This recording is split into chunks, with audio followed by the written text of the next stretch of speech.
Okay, thank you very much for having me. So I will talk about valuative invariants for certain types of matroids, and I will explain what kind of classes of matroids we look at. And so this is based on a quite long article with over 100 pages with my co-author Louis Ferroni, and you can find preprint on arXiv as usual. And I mean, this talk will not cover all details of that paper, but I will try to tell you what are the main ideas. And of course, I will give you, a proper introduction on the necessary parts of matroid theory, introduce the new terms that we invented. So these are cusps, stressed sets, and relaxation. Of these new terms, relaxations exist before, but we generalized them. And then I will talk about sparse paving matroids and split matroids, sparse paving matroids are a well-known class, split matroids are relatively new, but not invented in this paper. And then I will give you a polyhedral point of view, which allows us to look at valuations, and then we look at very many examples of valuations. That's the goal for today. So let me dive into it. And let me start with what is a matroid. Hopefully you have seen this before, but if not, let me give you a definition. So a matroid is some sort of a concept. There are very many ways to define a matroid. One way is by bases. So it's a combinatorial object, and it's just a collection. So it's a ground set in this case. So we don't care about the ground set too much. So it would be sufficient to always take the numbers from 1 to n. So it's a finite set with n elements. And then we look at the bases. So these should be k subsets of n. And all the sets that you collect and put together in one family of sets should satisfy these so-called exchange property, meaning whenever you take two bases and you take an element from the first basis, then you will find an element in the second basis such that you can exchange the element you picked. In my case, it's called I, by the element j, which you found in the second basis, and you obtain a new basis. So somehow there's a restriction on how you can build these collections. And this is motivated from linear algebra, as matroids generalizes graphs and vector configurations. And the number k is the rank of the matroid, right, which is the size of the basis. And the rank of a set is, just the is just the intersection with the basis, or with the largest intersection with the basis, to be honest. Okay, how do you get a matroid? Is there something like this?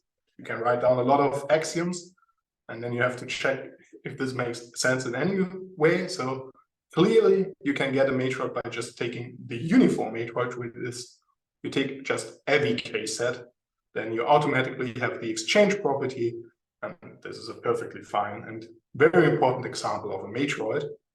The other, as I indicated already, is you can take any vector configuration. So take a finite collection of vectors, and then you can ask which of these, or which collection, or which set of these vectors span a basis, and these form your basis of the matroid. So my example here is a pretty famous matroid.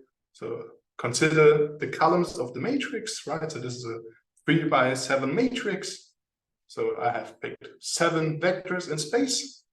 And now I can ask myself which 3 sets, so which 3 vectors are independent. So for example, the first 3 are not, very clearly, because in the third row, they are all 0. But for example, you can find the unit matrix, right? So column 1, 2, and 4, they are the unit matrix. So these are 3 independent vectors, they form a basis. But then maybe if you think about what are all the bases in this case, at some point you might struggle. So this is the 3 columns that I highlighted in blue, right? So these are column 3, 5, and 6. And maybe you are unsure if they're independent or not, because this depends heavily on the choice of your field, right? So if your field is of characteristic 2, then suddenly these 3 vectors are dependent. And if your field has another characteristic, they are not. And this is indicated in the picture on the right, where you either have, these 3 points on a line or not. So this is known as the final matroid if they are on the line, and the non-final matroid otherwise. And this way, I think it gets very clear that realizability, so the question if a matroid can be realized by point configuration, depends on many things, and by gluing a final matroid together with a non-final matroid, so you require that the characteristic of your field is 2 and not 2 at the same time, so you get something which is not realizable. And the truth is, so this is a famous result, not too old, by Peter Nelson, that almost all matroids are not representable, meaning they do not come from such a vector configuration. But if you want to think about matroids, if you haven't seen them before, thinking about these vector configurations gives you the right intuition. Even if it's in some sense totally wrong, nearly all the things are not realistic. Okay, so what can we do with matroids? We can define them in very many ways, and I will not go through the entire book. And I think there's even not a single book which is complete with such a list, but I will give you the 3 most important other ways to define a matroid, which are important in this talk. Okay, so what can I do? I can describe a matroid instead by, so we use the bases. These are the maximal independent sets. So instead I could use the minimal dependent sets.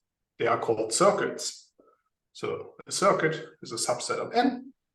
It has some size, which is exactly 1 more than the rank of this set. And whenever you remove one element from your circuit, the remaining elements are independent. So this is what a circuit is, and that comes, if you might see it from the name, it comes from graph theory. These are circuits or cycles in a graph. Okay, the other term that you could also use to define matroids are flats. These are just closed sets, meaning, so a set is a flat. If whenever you add a new element to your flat and you ask what's the rank, then the rank is 1 more than the rank of your original set, right? So in this sense, it's closed. And the most important term in this talk is the combination of circuits and flats. So you want something which is closed and a union of circuits. So how do you do this? You call this a cyclic flat. So it's something which is closed and a union of circuits, or in other terms, whenever you add an element, then this will be a co-loop. Okay, and to be precise, I don't want to lie to you. If you want to define a matroid by circuits or by flats, that's pretty straightforward. But if you want to do it by cyclic flats, you also need the other information. What is the rank of your cyclic flats? It's not enough to just give the sets. Okay, let's look at an example. So on the left, you see the matrix, and I want to look at the matroid, which is spanned by the columns of that matrix. So as before, so you have maybe an intuition or an idea what the matroid is. On the right, I have drawn all the flats. So these are all the closed sets. They form a poset or a lattice, and that's what you see on the right. All right, so for example, the empty set is such a flat. Whenever you add an element, you get something which is larger or of higher rank. And then, for example, column 1 and 2, they stick together because if you have 1 and you take the closure, so the flat which contains 1, then you also pick up 2. So 1, 2 is also a circuit because whenever you remove one of these 2 elements, the other is independent. Okay. And I have indicated in the lattice of flats the 5 red flats. These are truly cyclic flats. So for 1, 2, we already checked that. For 3, 5, 6, it's also easy to check that this is another circuit and closed. But for example, 1, 2, 3, 4, so the first 4 columns of this matrix, they do not form a circuit, right? Because, clearly, if you erase 3 or 4, you still have 1, 2 in there. But 1, 3, 4 would be a circuit, 2, 3, 4 would be another circuit. So 1, 2, 3, 4 is just the union of these circuits. Okay, so 1, 2, 3, 4 is somehow a cyclic flat, which is truly a union of circuits. Okay, these are the terms we need. But I want to take a polyhedral point of view, so let's go one step further and just not looking at the combinatorics and all these sets, just let's look at polytopes. So what is a matroid polytope? So let me be precise, you can associate to a matroid several polytopes. I want to talk about the matroid-based polytope. And you just take your bases, right? That was my original definition for today of a matroid. And you can turn a basis into a vector, right? And then, so if the ground set has size n, I want to look at an n-dimensional vector, and I put zeros and ones in the coordinates. A 0 if an element is not present in my basis, and a 1 if it is. So this way I can transform every basis into a vector, and I get a collection of vectors when I look at my matroid. I just take the convex hull of all these, and then I get my matroid polytope. So for the uniform matroid, right, remember, these are all the k-element subsets of n, I get the hypersimplex. So the hypersimplex is just, you take a cube and you slice through the cube with the hyperplane, coordinate sum is equal to k. This polytope will be the hypersimplex, and every other matroid polytope is a subpolytope of the hypersimplex, because I mean we know that all the bases are of the same size. And one way to describe this polytope, I gave you one way to take the convex hull of the characteristic vectors. Another is by inequalities, and which kind of inequalities do you need? So you just take the ones that you get from the hypersimplex, and then you add certain inequalities, which are all of the form you sum over some cyclic flat, and the coordinate sum, or the coordinate sum should be smaller than the rank of that cyclic flat. So this information gives you the matroid polytope. So let's look at one example that I've prepared. And unfortunately, matroid polytopes are usually very high dimensional. Right? So if they are connected, whatever that means, not so important, but roughly speaking, if you have an n-element matroid, then the matroid polytope should be n-1 dimensional. So let's start with a with a matroid on 4 elements, so the polytope is expected to be 3-dimensional. And the matroid I picked, I again give you the matroid as a point configuration, so it's the columns of this 2x4 matrix. And it's not too difficult to see that 1 and 2 are independent, but column 3 and 4, they are just repeated, so I mean they are clearly dependent. So this matroid would have 5 bases, even if a rank 2 matroid on 4 elements could have 6 bases. This only has 5, and I mean the rank of 3, 4 is just 1. So how does the matroid polytope look like? The hypersimplex 2, 4. This is an octahedron in a higher dimensional space, but it's an octahedron. And now I have to remove 3, 4, right? So I cut with an additional inequality, which just chops off the vertex 3, 4, and I'm left with the rest with the other 4. So this looks like an Egyptian pyramid, right? The pyramid over a square. And I mean, I draw also the lattice of cyclic flats, and you see, I mean, the only interesting additional cyclic flat is just the 3, 4 of rank 1. So this is exactly the extra inequality you need. Are there any questions so far? Okay, then let's dive into new terms. So we will need 2 terms.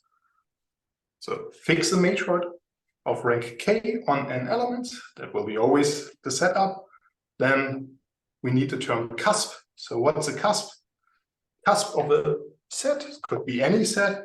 I mean, any subset of my elements from 1 to n is the following set. It's all the k-element subsets. So something which has the correct size to be a basis. But if you intersect this set with A, so with the previously picked set A, then this is larger than the rank of A. So for sure, none of these sets will be a basis, right? Because the intersection with A is just too large to be a basis.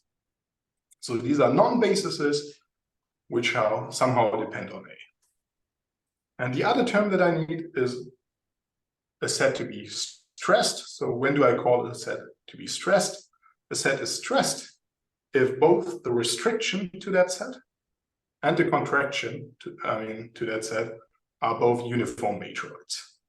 I don't know how much matroid theory you know, so the restriction is just forget about all the other elements, and the contraction is somehow a dual operation, but it is easily seen what this means in terms of the lattice of cyclic flats. So let me show you first what is a stressed set with the previous example of the largest lattice of cyclic flats we have seen so far, or all flats actually.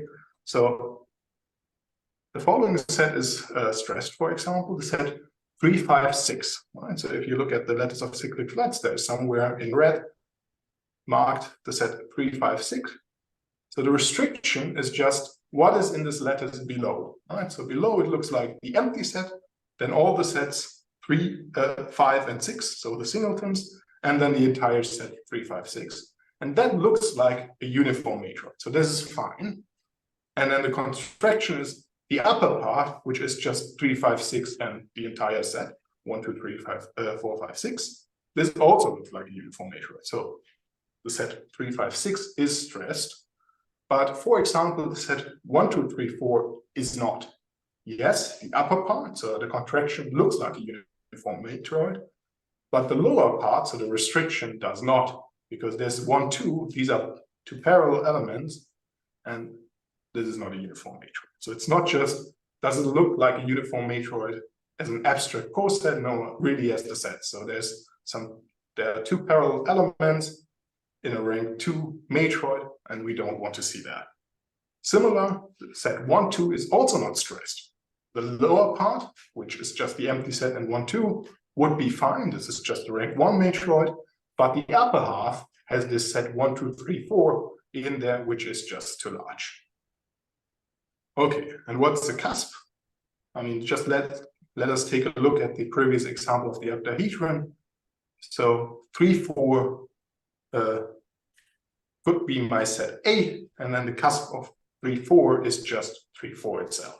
Right? So if I look at A is equal to 3, 4, then the rank of A is just 1. So I want a 2-element subset. I want a 2-element subset because that's K, which intersects A in at least 2 elements, but it's a 2-element subset, so it has to be 3 and 4.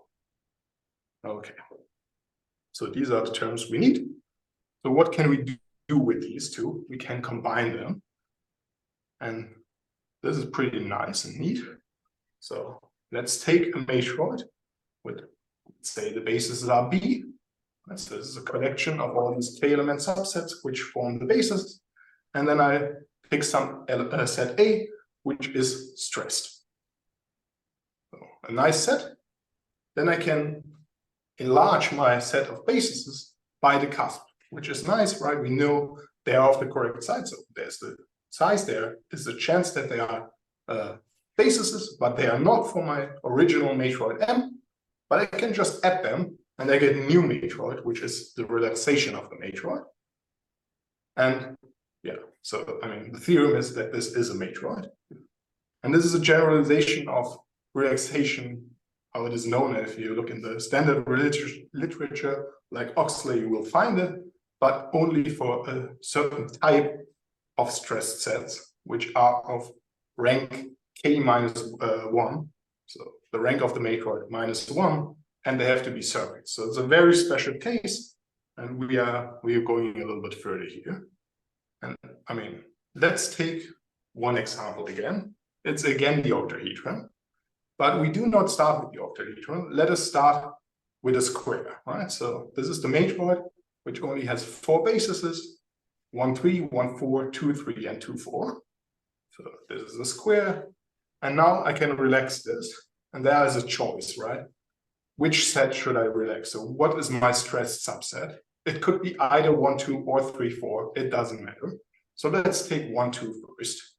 If I relax 1, 2, then the theorem tells me just add the stressed subset, the cusp of the stressed subset. In this case, it's just 1, 2.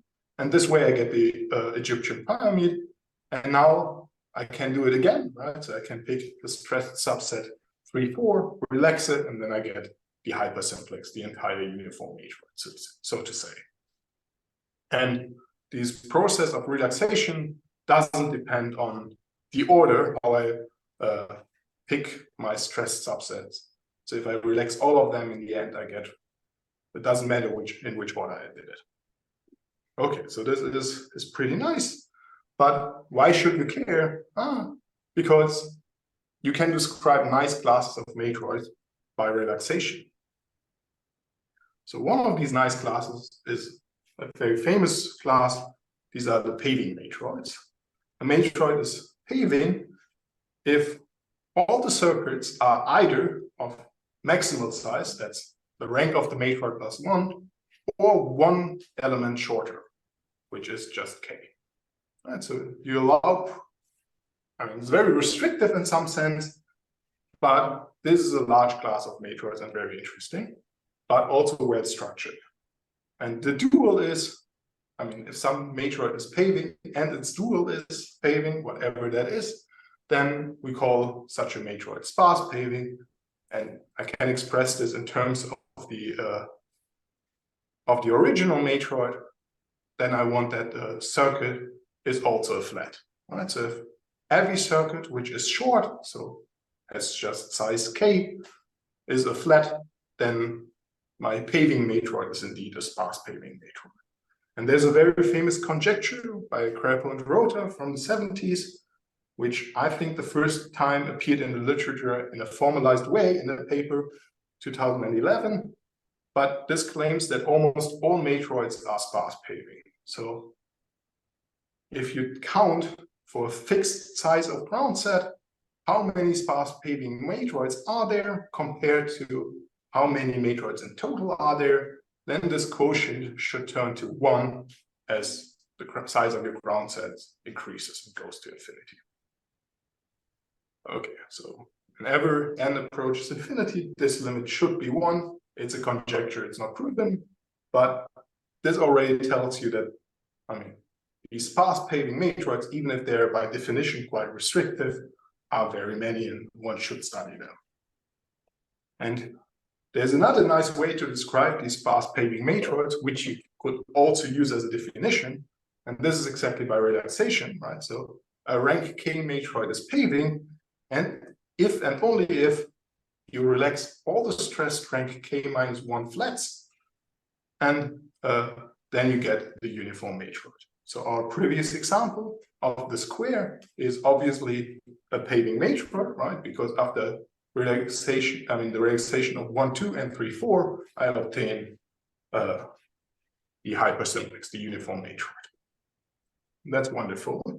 And that's also, I mean, the idea for the next class of matroids that I want to introduce to you, which is less famous, but I think pretty nice. These are split matroids. Or I want to be a little bit precise here in the terms that I use. There's this class of split matroids. I want to introduce the elementary split matroid. This is a subclass, but the difference is a detail and pretty tiny.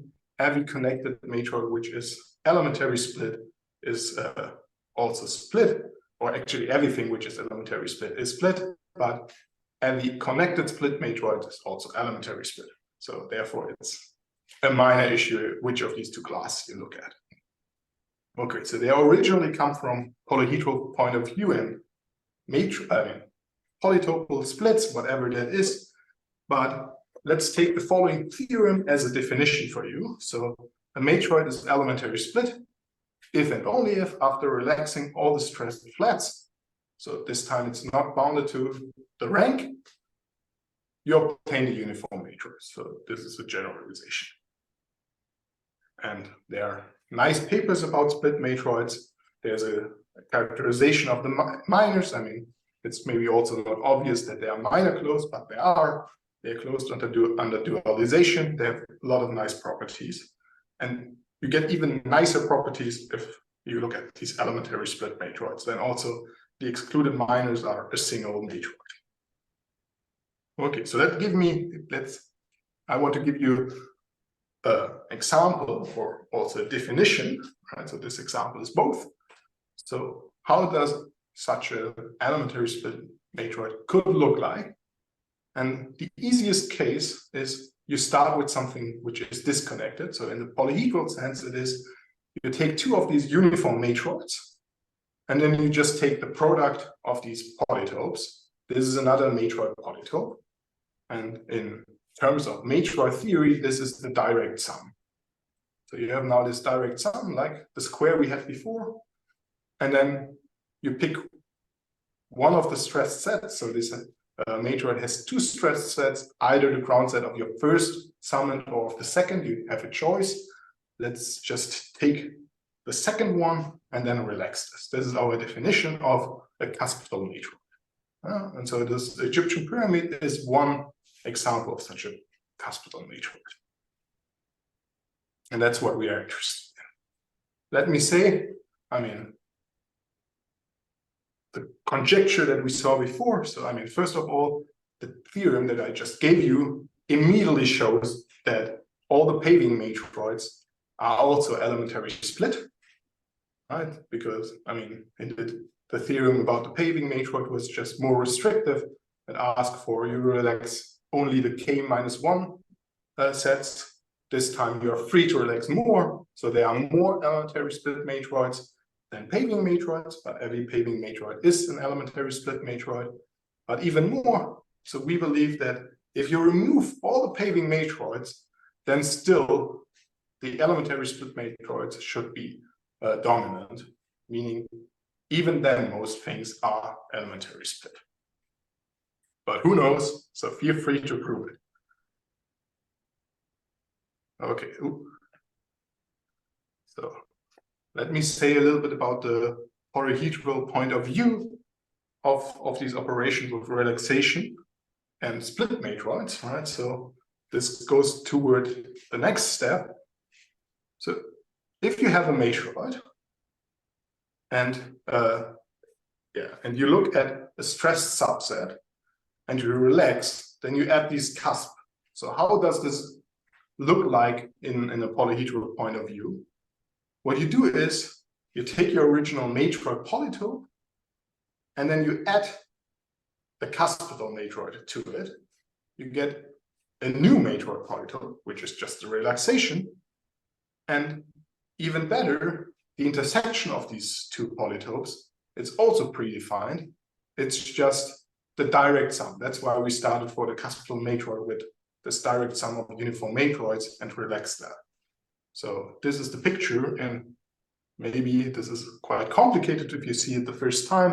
I gave you two examples. So the first one is our poly example that we looked at before. It's the square or the Egyptian pyramid, right? So in this case, let's say M is one of these two Egyptian pyramids.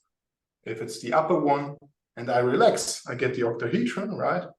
And if I look at the intersection of the cusp, which is now the lower one, and my original one, I get the square. So this is how this works, right? And I can think about the entire, so the relaxation as, a subdivision into two parts, right? So my matroid polytope of the relaxation is automatically, by definition, somehow chopped into two pieces. And I can do this, of course, in general. So on the left, I try to illustrate how this looks like in higher dimension. So this is a projection of a 5-dimensional matroid polytope. So therefore, some points are labeled with many bases.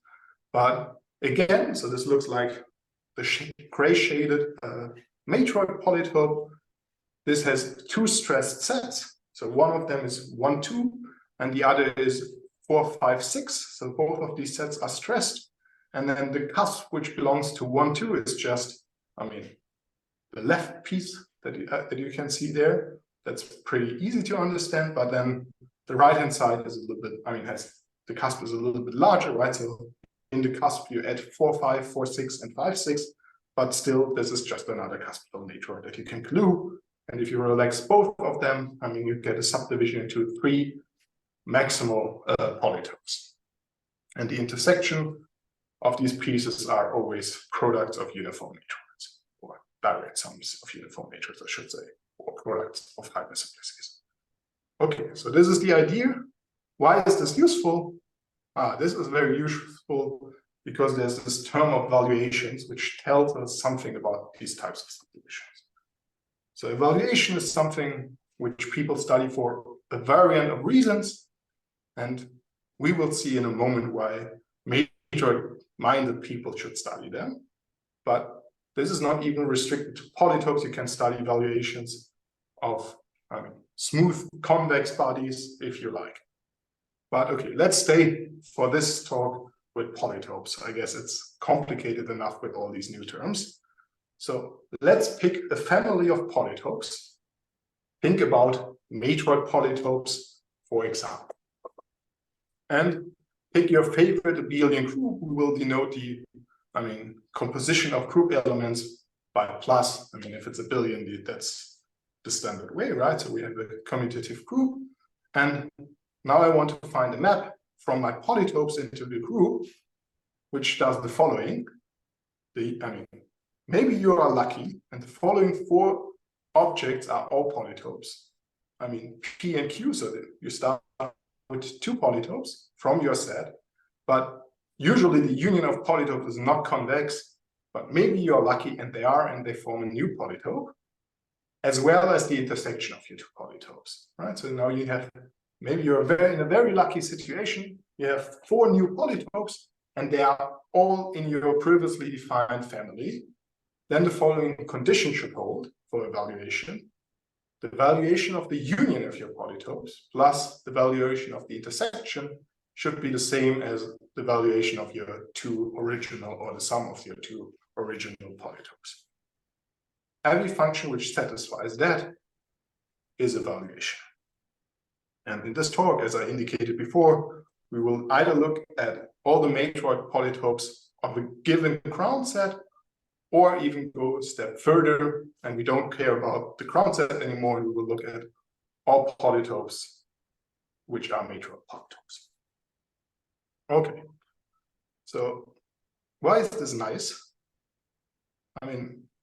This is nice because we can now express a complicated thing like such a valuation in terms of very few nicer matroid polytopes, right? So one way to do this is you want to study evaluation on all matroid polytopes, and a nice thing is you can restrict to the so-called Schubert matroids. So these are nested matroids, or they have even other names, generalized Catalan matroids, whatever you want to call them. It's very few compared to all matroids. They are well structured. And if you know what your evaluation is doing on them, or your matroid invariant is doing on these matroids, if you are happy and this is a valuation and you got lucky, then this is a basis and you know what happens everywhere. Another kind of these smaller classes are the series parallel matroids. Again, so while the Schubert matroids really form a basis, the series parallel matroids don't. They're just a generating set, so there are some relations among them. But anyway, they are all graphical. They are all coming from such a point configuration, right? So remember, in the beginning I told you nearly all matroids are not realizable. Both of these classes, the Schubert matroids, are realizable, and the series parallel matroids are even realizable over any field. Okay, so this is pretty nice, and we want to follow this idea a little bit further, and we want to look at this theorem.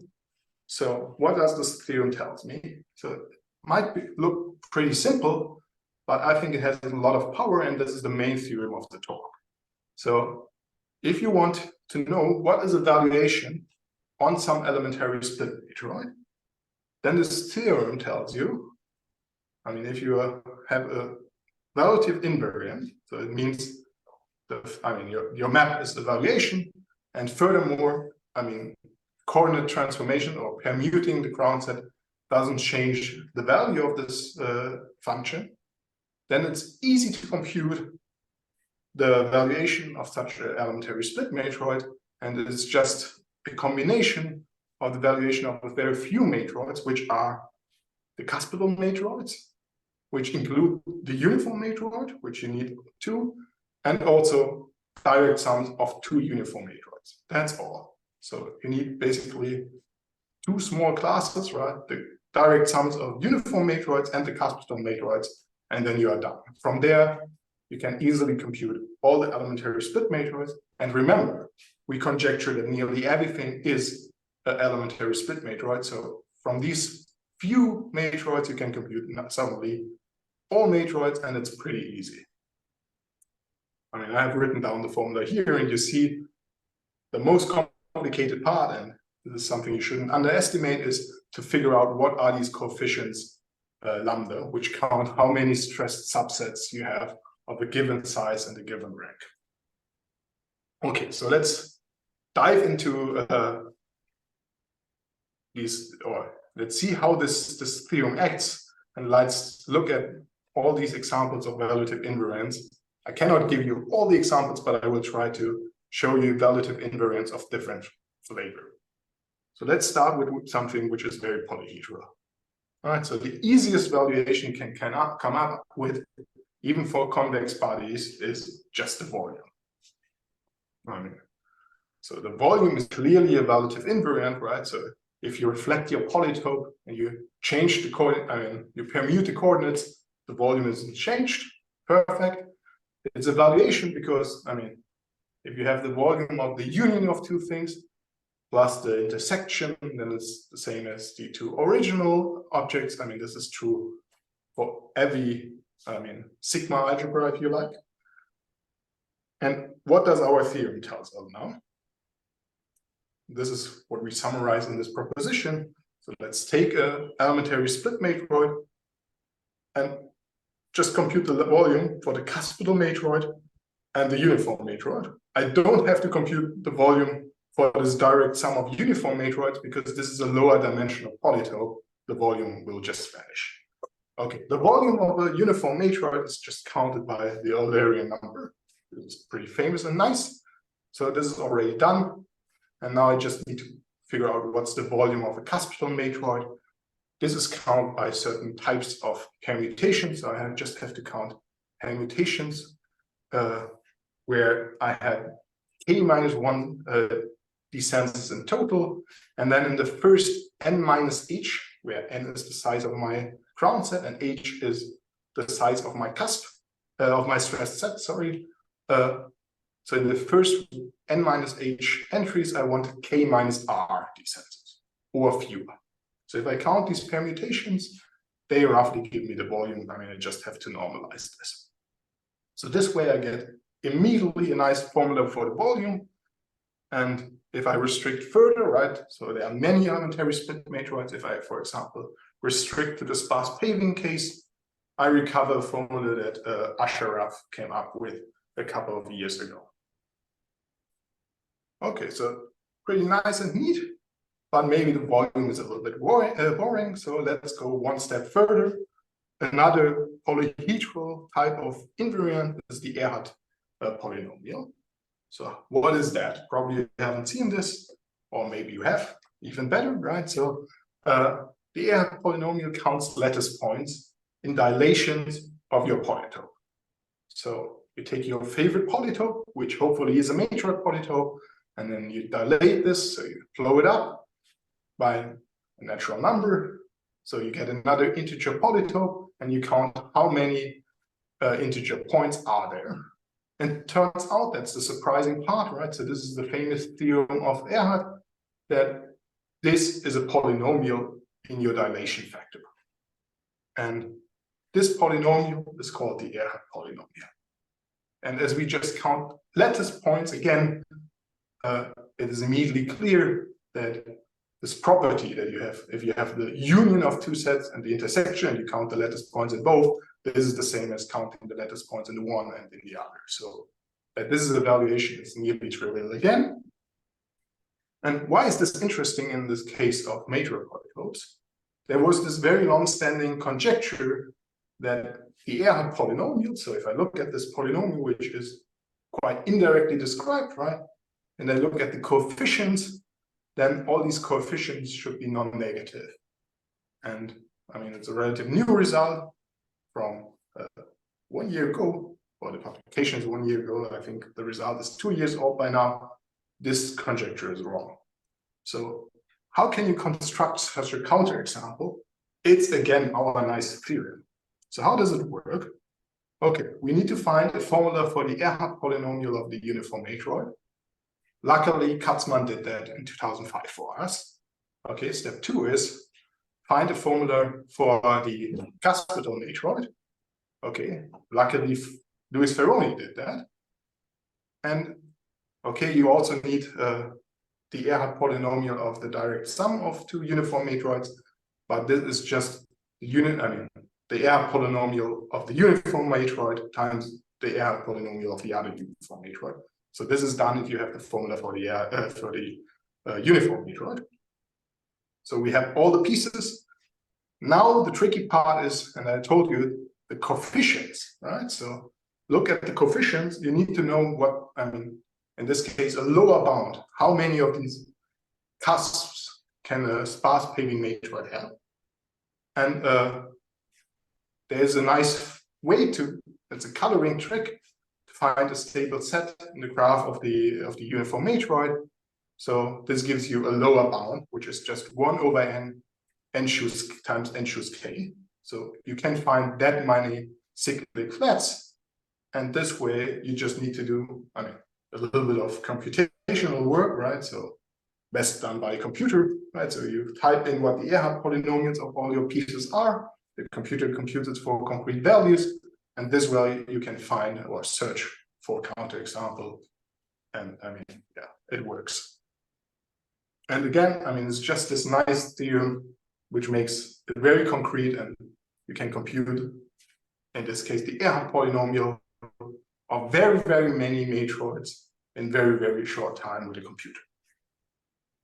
Okay, so these are these polyhedral types of examples, but maybe you come from a more matroid theoristic point of view and you don't care too much about polytopes, even if this talk hopefully shows you maybe you should. But there's a nice invariant or important invariant for you, which is the Tutte polynomial. It's actually one of the most important matroid invariants. And the Tutte polynomial is also a valuation, but this time it's harder to see. So the best way to prove that something is a matroid or is a valuation is to use the trick of Federico Ardita and Sanchez. So what they showed is if you already know for two functions that there are valuations on your matroids, you can do a convolution, which is just you sum over all the different subsets of your ground set, you restrict your matroid to that set, and you evaluate it for your first valuation, and you multiply this with the contraction of your matroid with a second valuation, and you sum this all up, and you get a new valuation. It's magical. Why is this magical? Let me show you by example how this works. So let's consider, so as I always do in this talk, right? So n is the size of my ground set and k is the rank. But now I want to have matroids of different rank and ground sets, so therefore I call them n prime and k prime.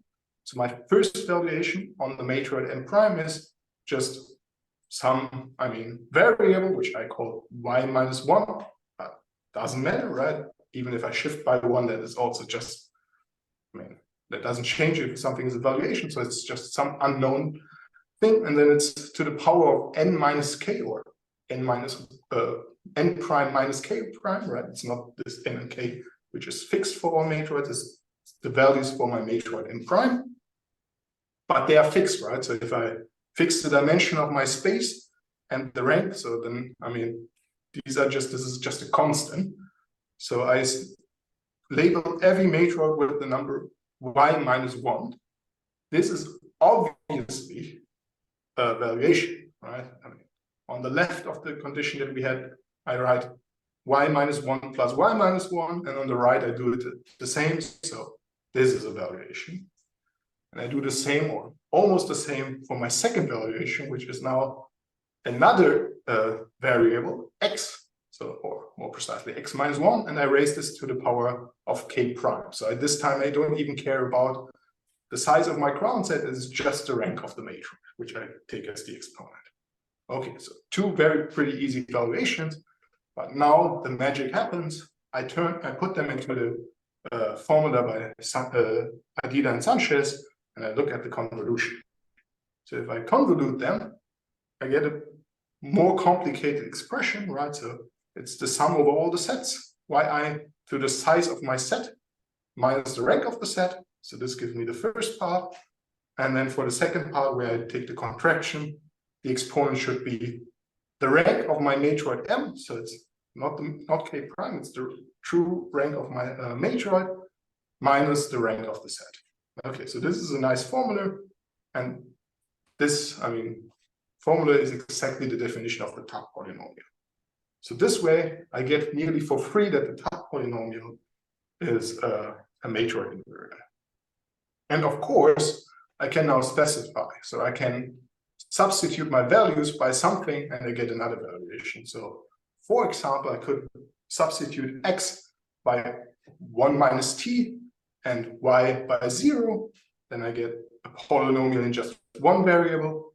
And if I fix the sign by multiplying also by minus 1 to the rank, I get another valuation. And this is the so-called characteristic polynomial, whose coefficients are the Whitney numbers of the first kind. So this is pretty famous. So all of them, the Tutte polynomial, the characteristic polynomial, or the Whitney numbers of the first type, all of them are valuations. And I mean, you see how easy it is to prove that. Okay, so because this was requested, let me take a small excursus and tell you a little bit more about these Tutte polynomials. So there are three very special values of the Tutte polynomial that some people care about. It is if you plug in 2 zeros, so for x2 and for y0, or you swap them, 0, 2, or you plug in 1, 1. So 1, 1 counts the number of bases. So if your matroid is a graphic matroid, even if I haven't described what that is, this would count the number of spanning trees. And the other two, it's also true for every oriented matroid, but let's stick with the graphic case if you don't know what that is. They count the so-called acyclic orientation. So you have a graph and you want to know, or you want to assign to every edge a direction, and you want that no edge is contained in a cycle in your graph, or this will give you the value 2, 0, or you do it the other way around. This time you want that every edge is at least contained in some cycle. This is the so-called totally cyclic orientations. So you count all the ways you can orient your edges, and these three numbers, they are somehow magical and not enough understood.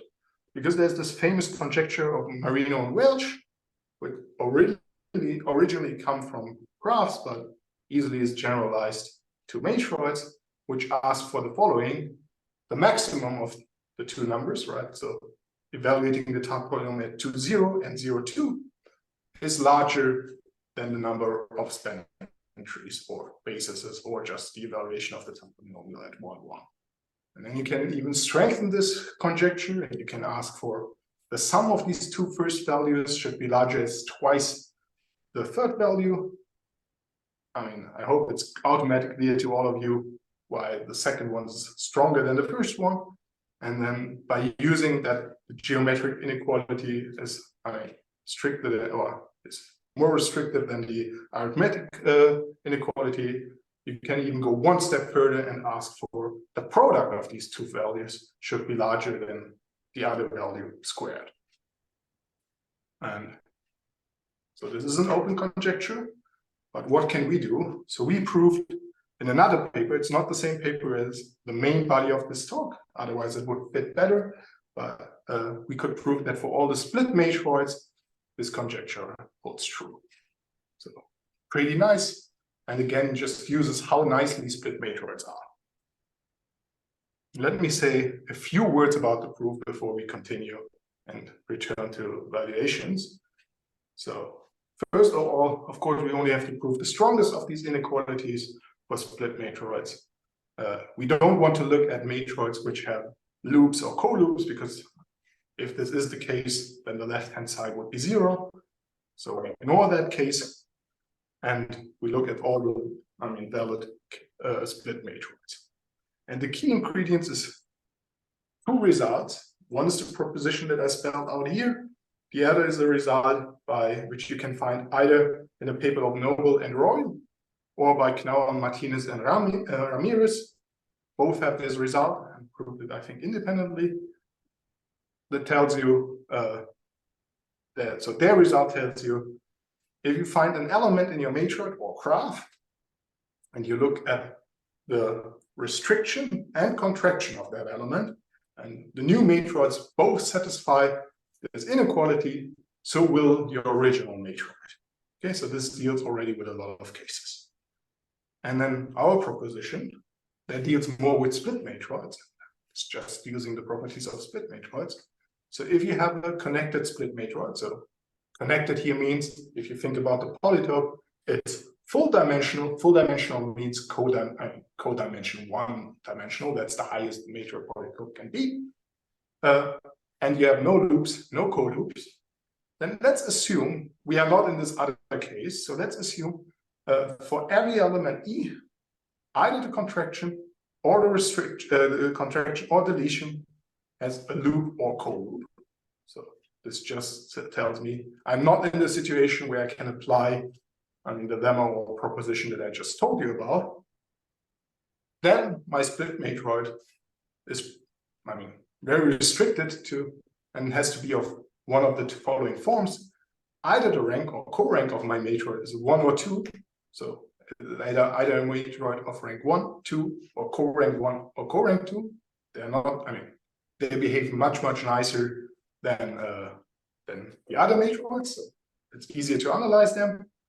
Or it's a very specific matroid, which is just this cuspal matroid, which is very particular values, right? So this is exactly called the minimal matroid. It's the matroid which had the minimal number of bases for given rank and given size of the ground set, but is still connected. Otherwise, you could just take a single basis. And now put things together. So first of all, we don't want to discuss this disconnected matroids, right? So, because the Tutte polynomial has the following property. The Tutte polynomial of a disconnected matroid is just the product of the Tutte polynomials of the individual summands. So therefore, you can just immediately go to the connected case. You don't have to deal with this because the inequality will hold if it holds for every summand in your decomposition. So now we want to use induction on the ground set. So if you can find some element where both the deletion and contraction are loop and co-loopless, then by my induction hypothesis, they both will be satisfying the inequality. Therefore, my original matroid does. So I'm done. So I'm left with the case where I can't find this element, but that's exactly the situation of the proposition. And I apply my proposition. I get either these matroids of low or co-low rank, or I get my minimal matroid, and then I can deal with them separately, and I'm done. Okay, so therefore this conjecture holds. So let's go back to valuations. There are so many other nice valuations. We saw the Whitney numbers of the first kind. So let's continue with the Whitney numbers of the second kind. What are these? So I showed you the lattice of flats. For every, this forms this nice lattice or poset. You just count how many flats are there of given rank, right? Layer by layer, you just count, and you record these numbers. If you want, you can turn them into a polynomial, right? So by just writing the number of flats of rank I in front of xi, so this is just the standard trick to turn this into a nice polynomial. And then the function from my matroids to these polynomials is another valuative invariant. And yeah, so what can we say? We can apply again our theorem, and we get a nice, well, I mean, that depends on what you think is nice, but not so bad formula for the Whitney numbers or the Whitney polynomials of the second kind for all elementary split matroids. Why is this interesting? This is because there's, again, open questions about these polynomials. So what we know is the Whitney numbers are top heavy. So meaning, if you look at the Whitney number and you, the Whitney numbers go from 1 to k, and you can now look at pairs, right? So the first one with the k Whitney number, the second one with the k minus first, and so on. You look at all these pairs, and then the later ones will be always larger. So this is what is called top heavy. And they're increasing up to the middle. So this is what we know. What we don't know if they form a unimodular sequence. So unimodal means they raise, have a peak, and then they go down, and they cannot have a second peak. Okay, this is already unknown, or even stronger things like, do they form a log concave or ultra log concave sequence? These are even stronger conditions. So all this is unknown, so therefore we were hoping a nice formula can help, but with the computer and this formula, so far we couldn't find a counterexample. But if we count things like these Whitney numbers, so the flats, you might come up with the idea, instead of counting just a single flat, why not chains of flats?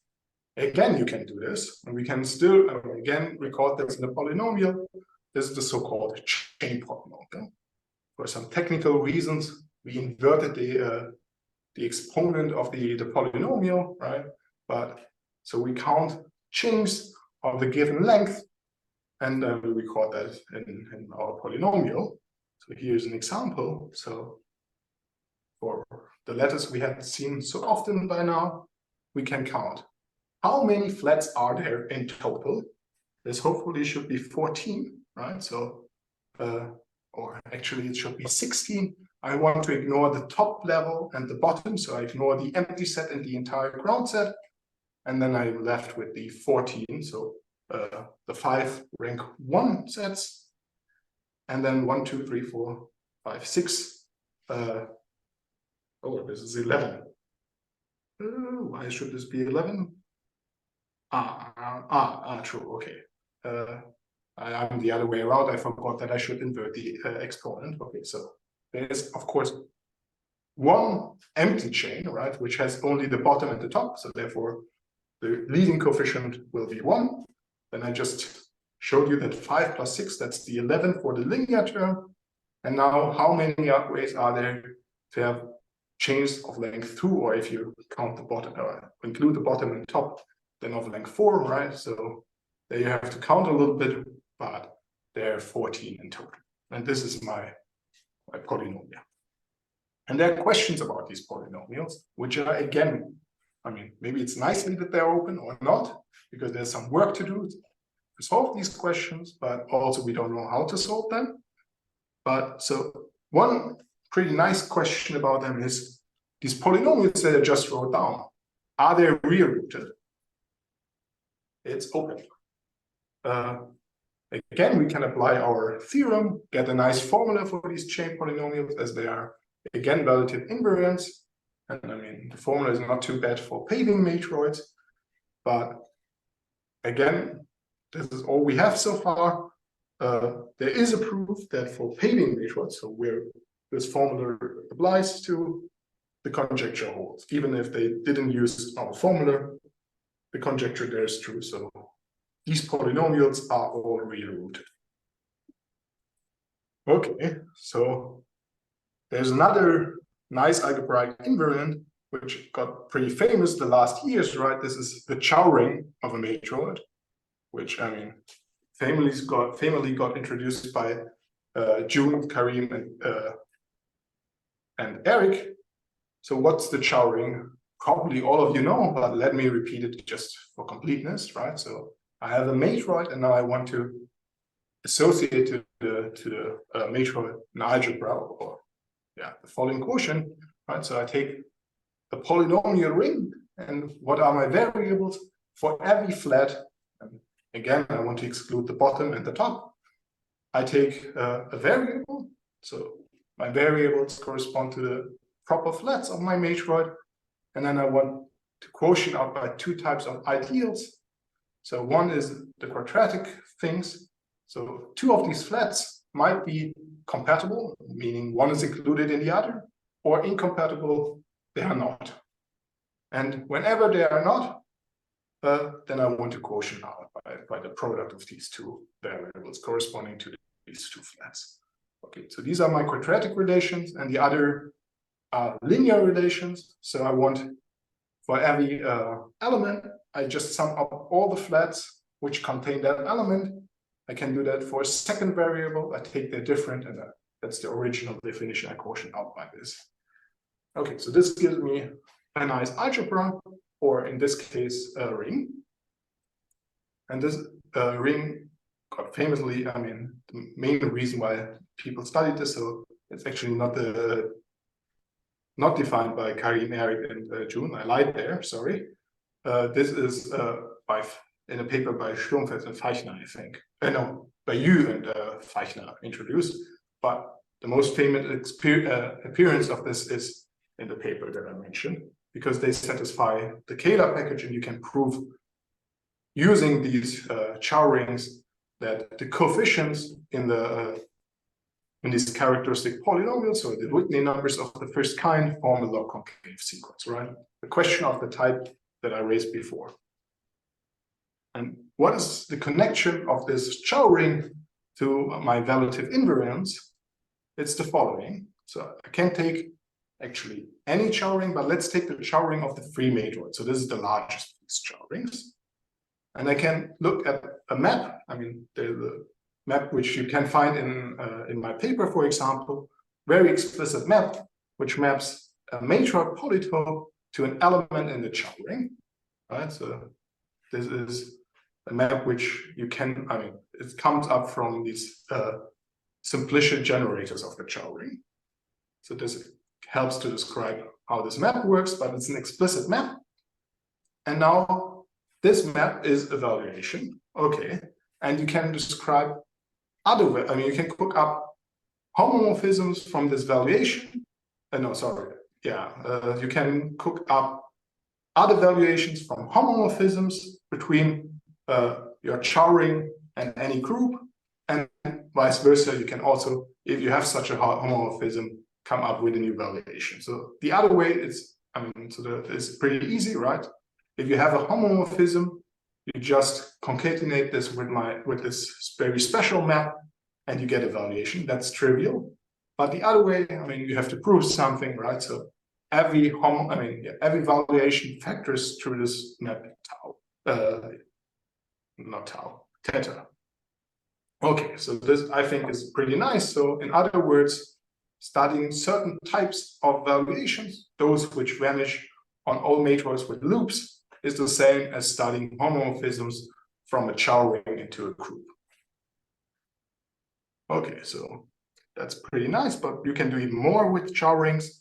For example, you can look at the Hilbert polynomial of your Chow ring. What's that? It is just the Chow ring is a created algebra. You look at the created pieces. They are created by the degree of your polynomials. They are homogeneous, so therefore this makes all sense. And you can turn the dimensions of every single, piece in a polynomial. That's the usual trick to get a Hilbert Poincaré polynomial. And this is again a valuative invariant. Pretty nice.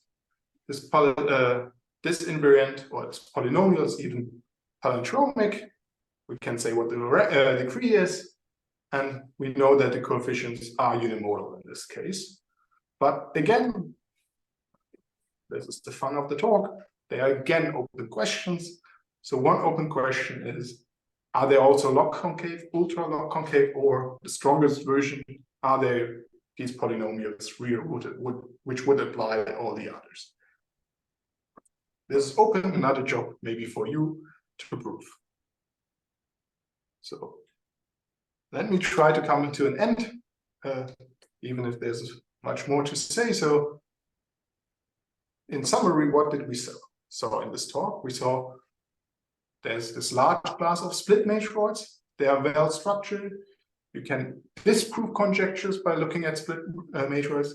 You can prove conjectures for all split matroids to test or to, strengthen that your conjecture might hold, right? Like the Marino wedge conjecture that I showed you. Other people has all proved things about the symmetric edge graph with split matroids, so they invented very nice techniques to study these questions.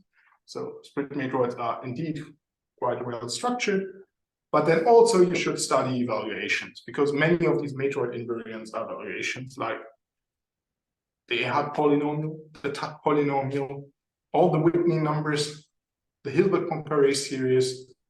Then something I haven't mentioned in this talk, but you can find it in the paper, the spectrum polynomial is another valuation. Kazan-Lustig polynomials and related and friends are all valuations. The Poincaré polynomial of the intersection cohomology, another valuation. Pretty interesting valuation are also the Chern-Schwarz-McPherson cycles. So all these things are valuations, so it makes a lot of sense from my point of view to study them. But there's also a lot of open questions. I hope I could show you many of them.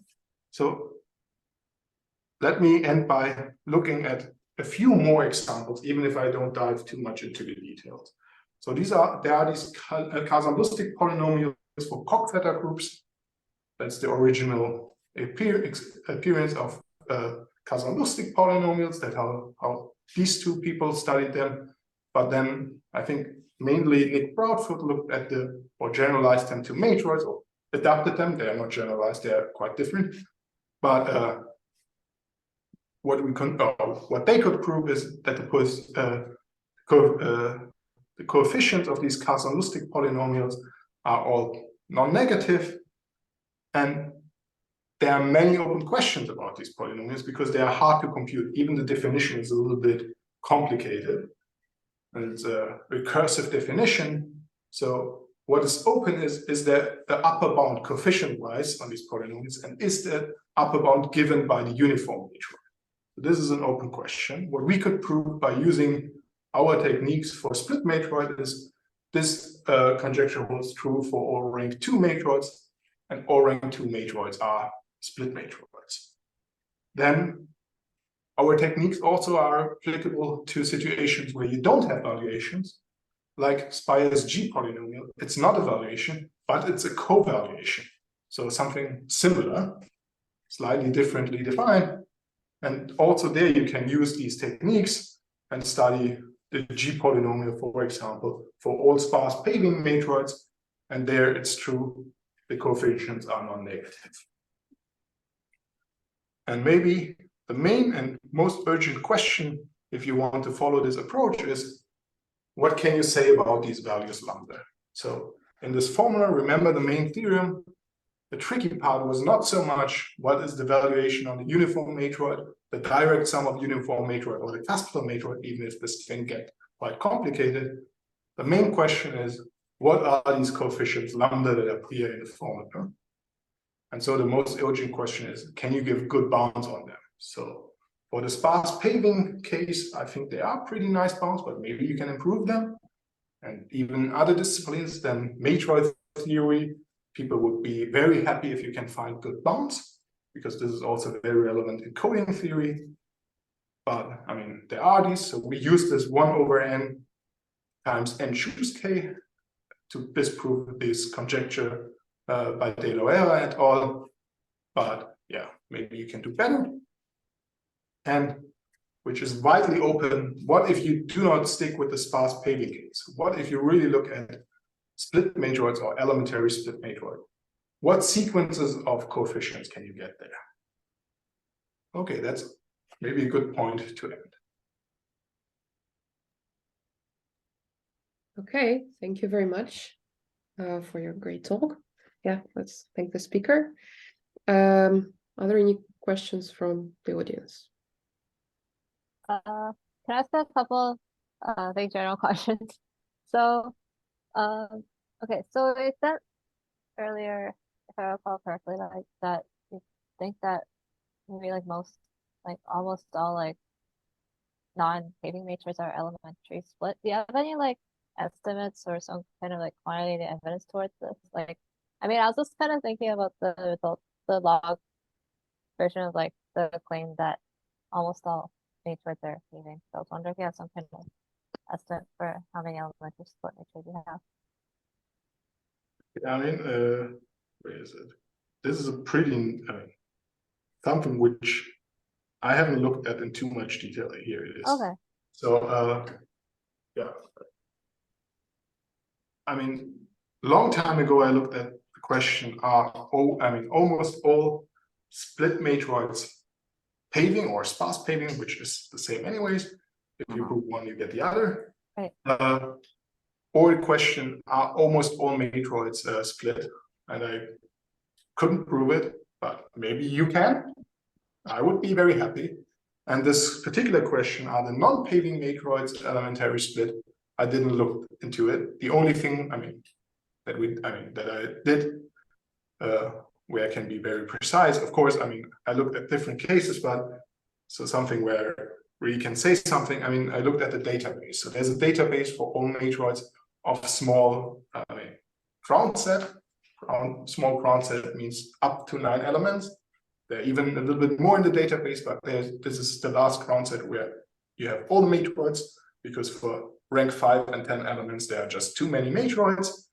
But we checked it there and we looked at the numbers, and it looks like they're they're going down, up and down a little bit, but it looks like this is the point where it turns out that these numbers start to increase. Okay.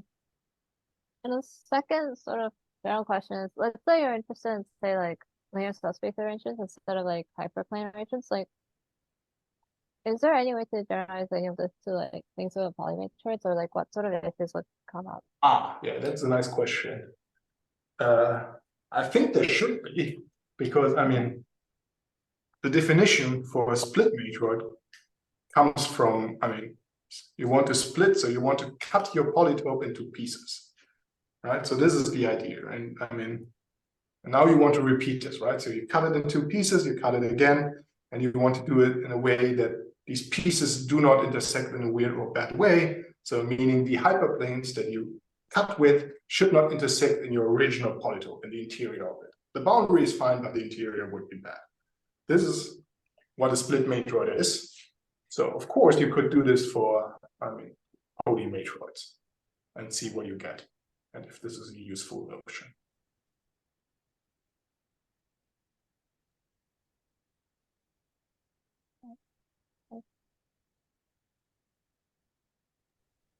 Are there more questions? Yeah, are there more questions? Looks like they're already trying to solve all the open problems that I presented. Sure. Okay, so I will stop the recording.